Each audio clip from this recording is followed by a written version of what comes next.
Señorita, acabo de cruzar la frontera y no me agarró la migra. ¿Usted cree que me puede ayudar con mis papeles? Tranquila, niña, yo te lleno tu aplicación de asilo, te consigo tu permiso de trabajo, la residencia. ¿Eres casada? Yo te caso. ¿Hiciste los taxes? Me lo vas a firmar aquí. Ahí. No ponga su futuro en manos de inexpertos. Mi equipo de abogados licenciados en inmigración y yo abogaremos por sus derechos e intentaremos ayudarlo a alcanzar el sueño americano. Buenas noches, bienvenidos a Agárrate. Hoy es lunes 24 de abril del 2003 y yo quiero recomendarte que si quieres hacer una cita con el mejor estilista del sur de la Florida, que es Calogero Tramonte, hazla a través de su página web, que es tured.com, pero mejor es hacerla a través de su aplicación, que también es Tured, porque por la aplicación le puedes hacer seguimiento a todos los tratamientos que te hagas con Calogero. Haz la cita con anticipación y una vez que la tengas, trata de ser puntual.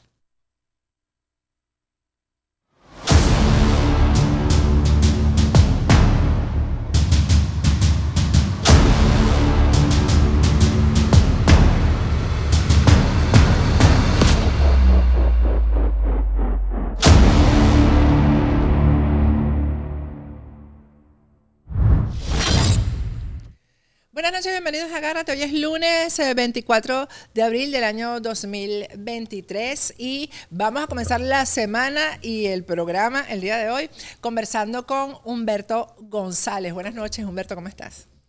Buenas noches, Patricia. Un gran placer saludarte, estar aquí contigo nuevamente. Bueno, Humberto, yo quiero, hoy es un gran día para que estés aquí, ¿no?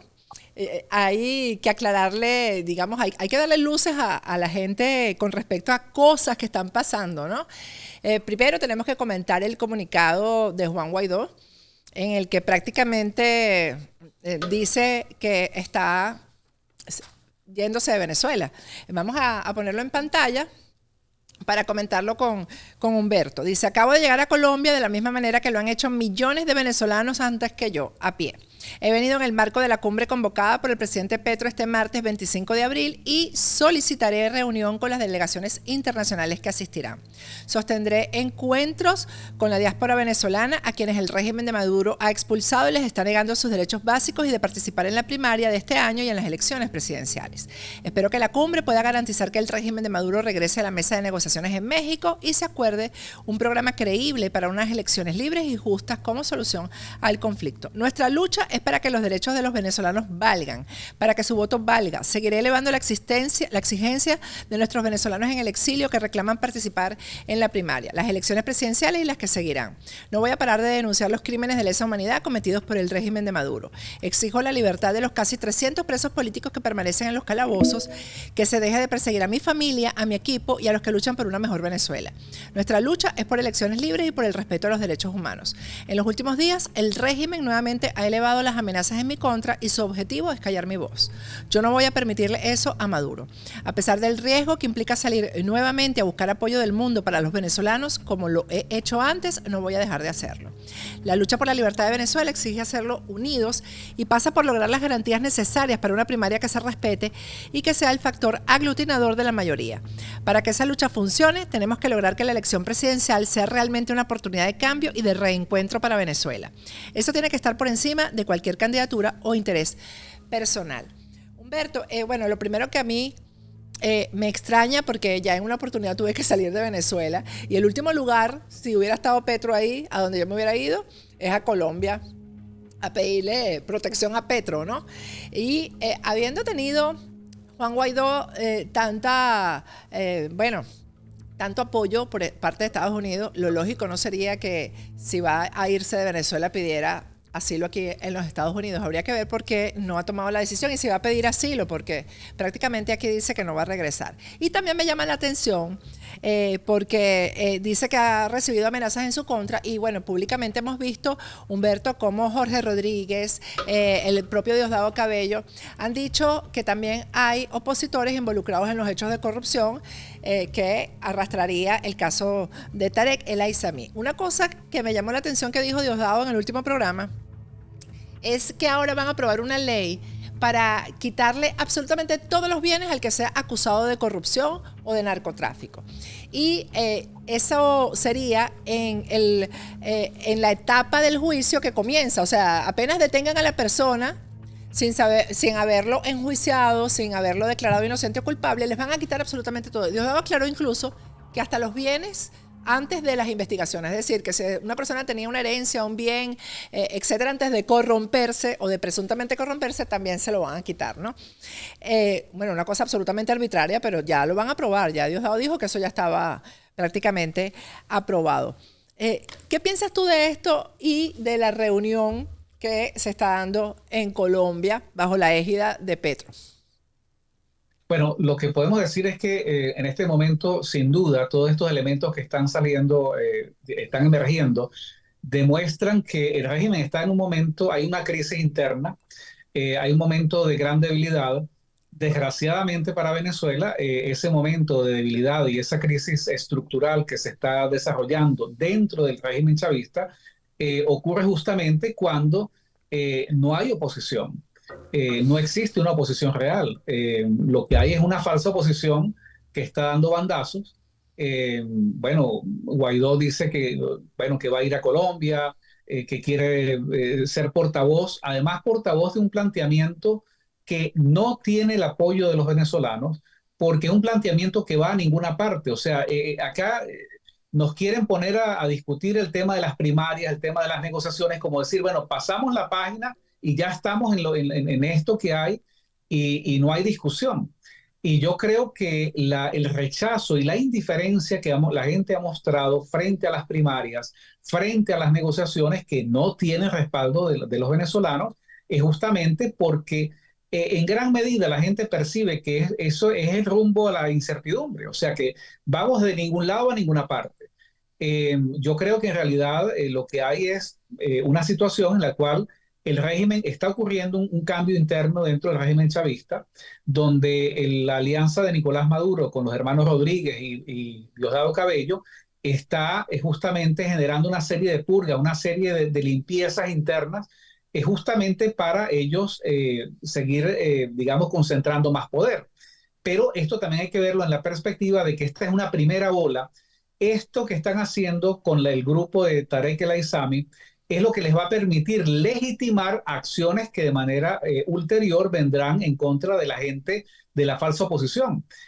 Lo lamentable de todo esto es que esta falsa oposición les ha servido, se han convertido en la alfombra del régimen y ellos esperan algo, o sea, que por lo menos les tiren algo, alguna consideración, que les hagan un reconocimiento, pero nada, es que con el régimen chavista, con Maduro y con los hermanos Rodríguez y con Diosdado Cabello, no hay garantías de nada. O sea, tú has visto cómo nos hemos enterado de lo que se ha discutido y de lo que se ha conversado, porque es que tampoco le guardan secretos a la oposición.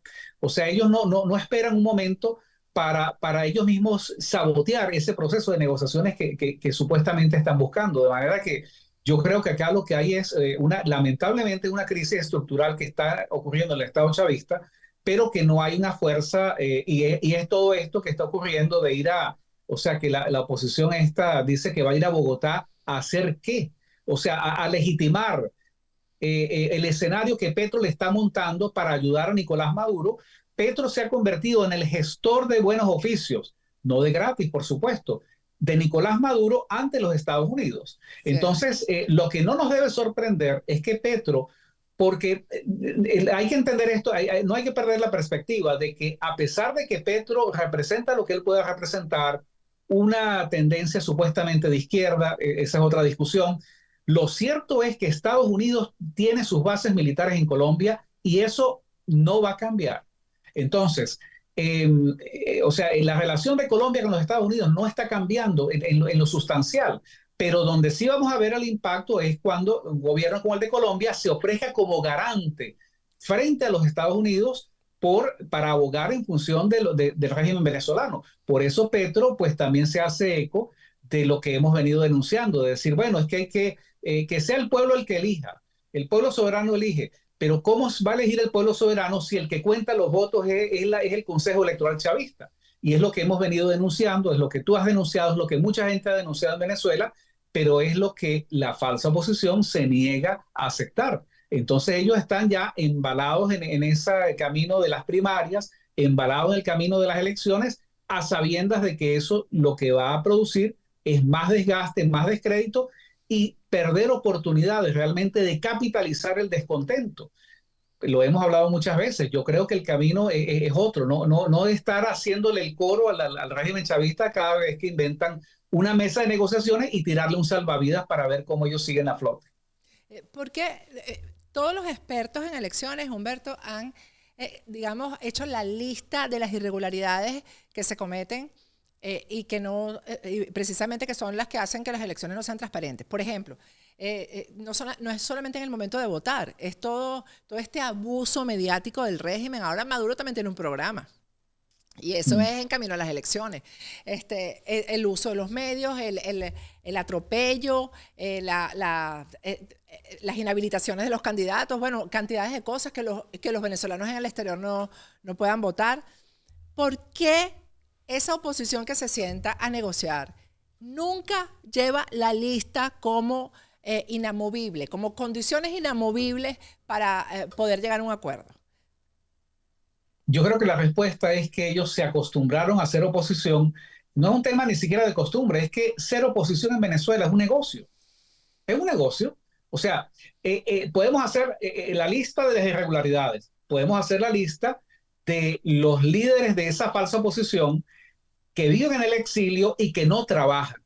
Y como no trabajan, se ganan merecidamente el remoquete de ser vagos, porque son personas que bueno, pero ¿de qué viven?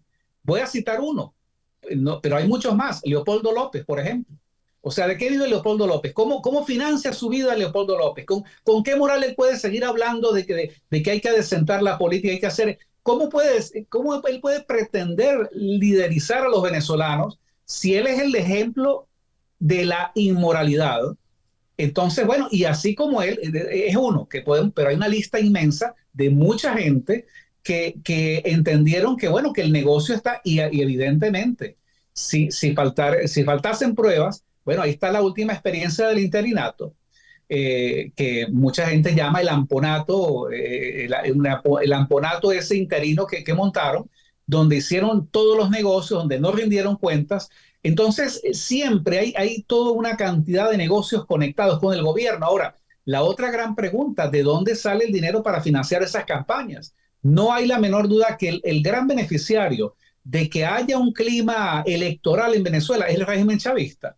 Y el gran beneficiario de que se esté discutiendo, de que si hay primarias, de los aspectos técnicos de las primarias, que eso es irrelevante. El problema es político. El problema es por qué hay que participar o por qué no hay que participar en las elecciones generales. O sea, que es la discusión y es el debate que la falsa oposición se ha venido negando. Entonces la pregunta que tú haces, pero ¿por qué ellos no llevan la lista? O sea, si es evidente para todo el resto de los venezolanos, para todos nosotros es evidente la irregularidad. Todos nosotros las vemos, pero ellos no las ven. O sea, ellos no. Gerardo Blay no las ve, ni Julio Borges, ni Henry Ramos. Ellos no. Es puro voluntarismo. No, es que si la gente sale a votar, mira, podrán. Es más, el argumento de ellos muere solamente con el hecho. Vamos a suponer que haya un clima más o menos decente, no sé, en Venezuela. Bueno, ¿cómo puedes ir a unas elecciones donde hay 8 millones de venezolanos fuera de Venezuela y donde no hay garantía de que esa gente va a votar? Empezando por eso, porque hay resistencia incluso en un sector de la oposición a que los venezolanos en el exterior puedan votar. Hay resistencia. Bueno. Entonces, y a eso comienzas a agregar cosas. Tienes al conde del Guácharo candidato, o sea, un elemento, un operador del chavismo dentro, y ellos lo permiten. O sea, esta es una falsa posición, o sea, no tienen, digamos, criterio. Este es el mismo razonamiento que les permite a la MUD y a esta gente, cada vez que aparece un chavista arrepentido, por ejemplo, como Luis Ortega Díaz, o Rafael Ramírez, bueno, no Rafael Ramírez, pero Luis Ortega Díaz, por ejemplo, entre otros, y dicen, bueno, entonces ahora están en contra de Maduro y tal. Ah, bueno, bienvenidos, vengan para acá, todos. O sea, esta es una unidad, la que ellos proponen. Pero con Rafael Ramírez lo están haciendo también, porque está repartiendo bastante platica, ¿oíste? Está financiando y, bueno, por ahí hay gente que ha amenazado que va a dar la lista de los políticos de la falsa oposición que reciben dinero de Rafael Ramírez. Y los periodistas. Y la lista de periodistas y de dueños de medios, de portales informativos y tal, en Internet. Pero en realidad, o sea, todo esto lleva al punto de que esta falsa oposición descubrió que ser oposición es un negocio en Venezuela. Ahora, eso es evidente para los venezolanos, por eso yo creo que hay un gran descrédito y hay una pérdida de fe. No pueden ellos alarmarse, no pueden ellos estar desesperados de que, bueno, es que la gente no entiende que hay que ir a votar. Es que no, ¿para qué ir a votar? Ese es el punto. O sea, esa es la discusión que hay que hacer. Y la otra parte que hay que mencionar en estas observaciones que estamos haciendo, y yo siempre, bueno, en este programa tú haces las preguntas y más o menos vamos haciendo la discusión, pero yo casi que tengo aquí atragantado. Tengo que preguntarte, Patricia, yo no termino de entender, y no sé si tú lo entiendes, cómo una persona como María Corina Machado, que tiene el prestigio que tiene, ¿por qué el interés de ella de ser candidata de la falsa oposición? O sea, ¿por qué ella quiere ir a unas primarias a ser candidata de lo que de lo que los venezolanos rechazan? Cuando ella podría perfectamente erigirse en líder de esa gente que no cree en esos políticos. O sea, yo no lo entiendo, pero no sé si tú lo ves o qué explicación hay para eso. Yo la verdad te digo que para empezar ella está corriendo el riesgo de quemarse muy rápidamente porque ella podría estar capitalizando el apoyo que tiene, y el apoyo que tiene es porque definitivamente la gente no tiene nada que reclamarle, Humberto, porque hasta ahora nosotros no hemos visto de María Corina una acción que pueda ser recriminable en el sentido de lo que hemos visto del otro lado. Aunque yo sí creo que ella, y ella lo ha reconocido públicamente, que ella debió hablar sobre muchas cosas antes y enfrentarse a muchas cosas antes, ¿no? Pero fue muy política en ese sentido. Yo creo que ella está cometiendo un error, definitivamente, porque ella no va a poder llegar hasta el final. Y cuando no pueda llegar hasta el final, cuando no pueda luchar contra precisamente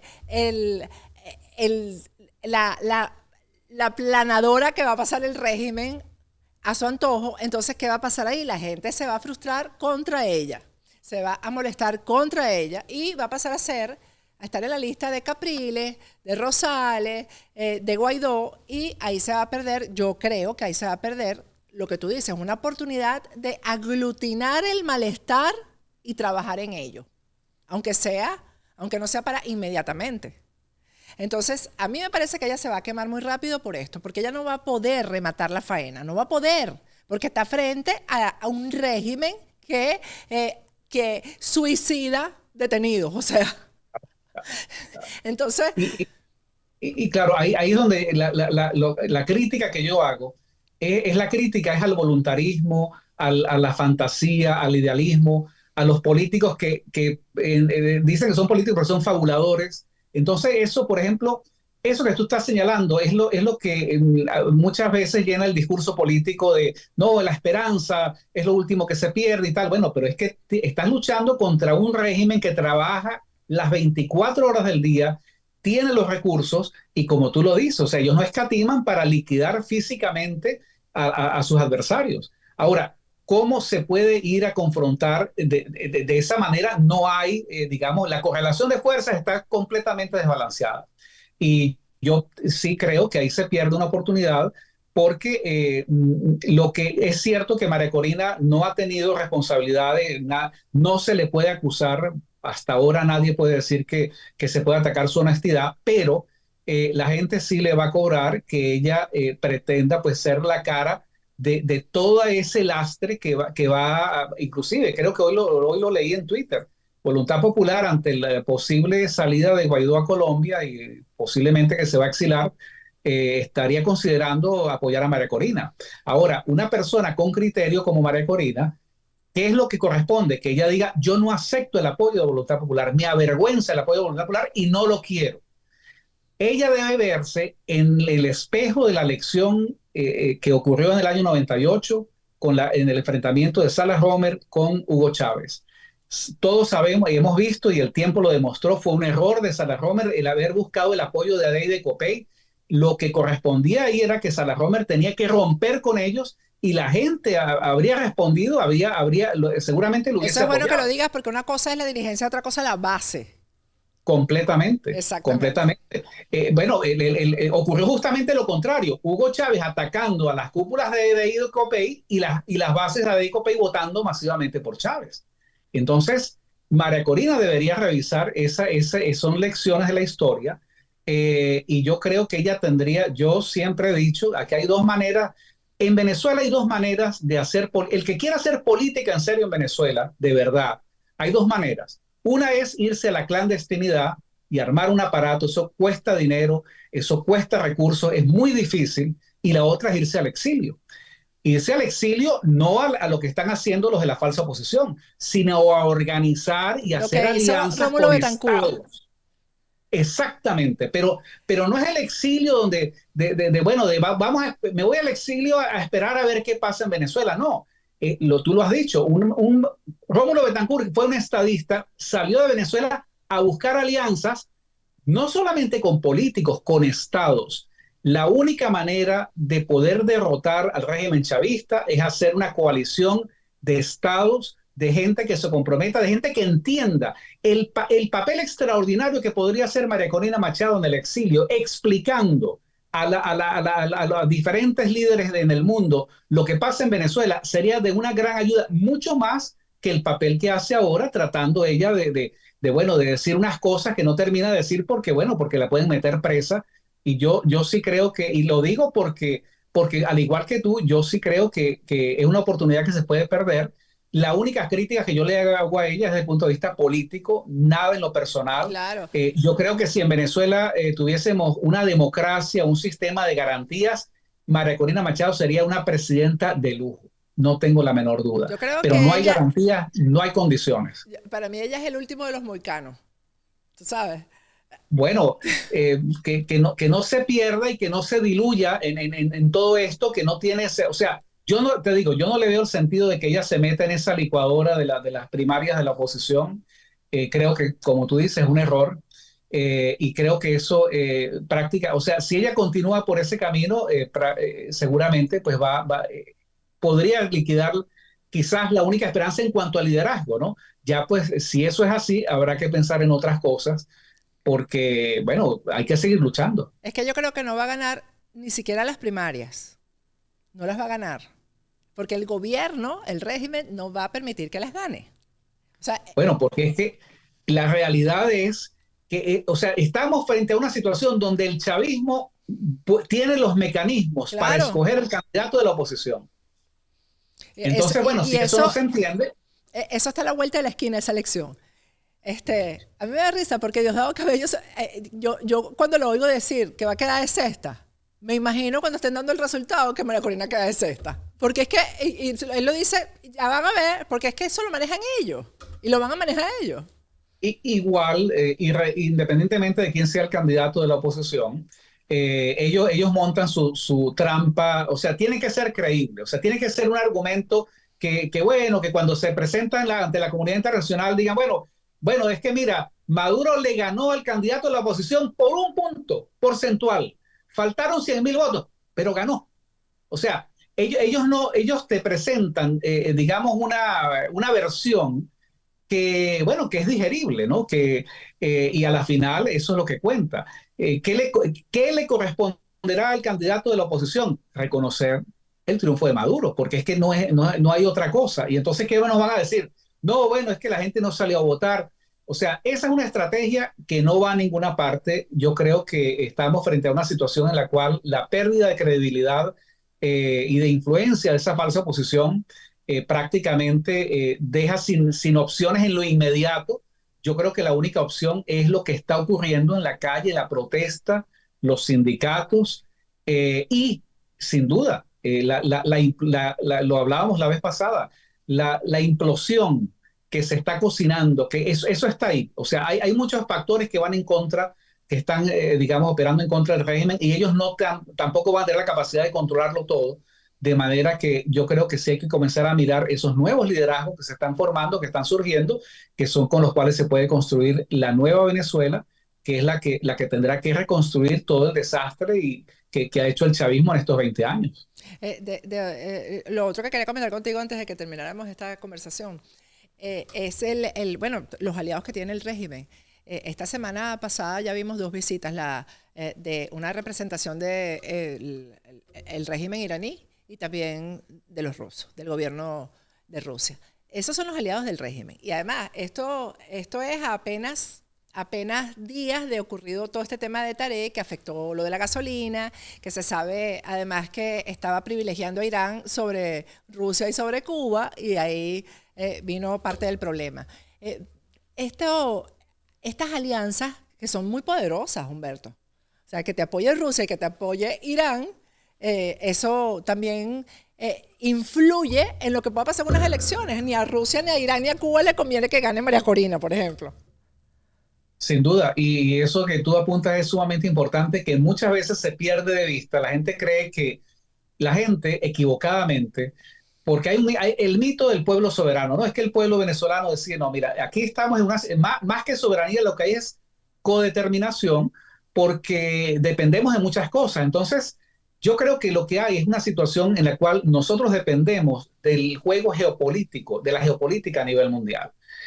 El régimen tiene, o sea, nos enfrentamos a un régimen que tiene el apoyo de Rusia, el apoyo de China, el apoyo de Irán y la permisividad, la anuencia, la tolerancia de los Estados Unidos. O sea, eso es lo que tenemos al frente. Entonces ahí es donde se comienza a definir la política real, no la de Guaidó, la de Julio Borges, la de monómeros, o la del interinato, no. Con el interinato, si hubiese existido voluntad política, que no la hubo, quizás fue la mejor oportunidad para poder articular una alianza de estados en contra del régimen chavista. Pero eso se perdió desde el primer momento, porque yo creo que nunca se vio con seriedad pues todas estas maromas y todas estas cosas que estaba haciendo la gente de Guaidó. Pero en realidad, si eso es lo más cercano que hemos tenido, que Estados Unidos por un breve momento decidió reconocer ese gobierno y no se logró articular nada, pues bueno, eso nos da la idea del tamaño del problema que tenemos al frente. No entiendo, la verdad, tú me preguntas y no sé cómo, o sea, ¿cómo puede ser que Estados Unidos sea indiferente frente a esas conexiones, a esas operaciones activas que mantiene, las relaciones activas que tiene Venezuela con Irán, Rusia y China, en su propio patio trasero, vamos por decirlo de una manera? O sea, que eso no conmueva, ¿no? Que eso no motive a Estados Unidos a tener una posición más dura, porque si realmente las sanciones estuviesen operando, el régimen no estaría allí. Pero lo que no pasa es así. Es que yo creo que Estados Unidos también ha tirado un poco la toalla, Humberto, porque ayer estaba viendo una película, por cierto, que me gustó mucho. ¿Cómo es que se llama la película? ¿Ah? Covenant se llama, que habla no sé si la has visto, que es sobre el tema de Afganistán. Lo mismo que pasó en Afganistán, que Estados Unidos, y fue Biden el que tuvo que decir, bueno, vámonos, porque ya más dinero no se les puede dar. El dinero que Estados Unidos, gran cantidad de dinero que Estados Unidos dio para que en Afganistán se estableciera un Estado de Derecho, y lo que hicieron fue robarse la plata. Los que estaban asumiendo el gobierno, los Guaidó, y pasó lo mismo del lado de Guaidó. Entonces también Estados Unidos dirá, ¿qué hacemos? O sea, ¿a quién le damos la plata? ¿A quién se la damos? ¿A quién le damos el apoyo? Porque la experiencia de Guaidó hizo muchísimo daño, Humberto, mucho daño. Totalmente. Entonces yo me imagino a Estados Unidos como Estado, ¿no? Pero me lo imagino una persona diciendo, bueno, perdí esto, les di tanta confianza, y ahora ¿para dónde volteo? Porque para empezar, Estados Unidos quisiera pasar, creo yo, agachado con todo lo que apoyó y no lo que Estados Unidos está clarito en todo lo que se robaron, porque está clarito. Pero ¿qué va a decir Estados Unidos? Guaidó se robó una plata, el otro no lo pueden decir, tienen que callarse la boca y ver cómo salen ahora de esto. Claro, porque ellos también ellos alentaron, ellos ayudaron a eso. Ellos prácticamente le dieron un cheque sin fondo, un cheque sin fondo. Y yo creo que ahí uno de los grandes responsables fue el embajador de Estados Unidos en Colombia. Story. Fue un gran responsable de todo esto, porque ¿de cuál información se alimenta un gobierno con respecto a otros gobiernos? Generalmente de los diplomáticos, Humberto. Sí, no, y bueno, y es evidente que Story es el pana de todos ellos, y salen las fotos y en redes sociales y en las fiestas y en los saraos. Entonces, bueno, de amigo, qué sé yo. Inclusive en las memorias de estos, de Pompeo y de Pence, ellos refieren justamente cómo o sea, había una contradicción entre la información que está recibiendo y lo que está ocurriendo en la realidad. Justamente porque seguramente la información que estaban recibiendo no era información buena, sino información que estaba comprometida. Exacto. Sin duda que cualquier reporte que vaya a pasar historia a Estados Unidos, pues estará destinado a favorecer pues, los intereses, voluntad popular, qué sé yo, o sea, porque hay una relación allí, o sea, es evidente, o sea, no es que uno lo esté inventando, salen en fotos prácticamente todos los días, ¿no? Así es. Bueno, Humberto, gracias por esta conversación larga. Gracias a ti. Nos vemos en 2 semanas. Gracias, Humberto González. Ok. Vamos a ir a un corte, de regreso seguimos con Agárrate.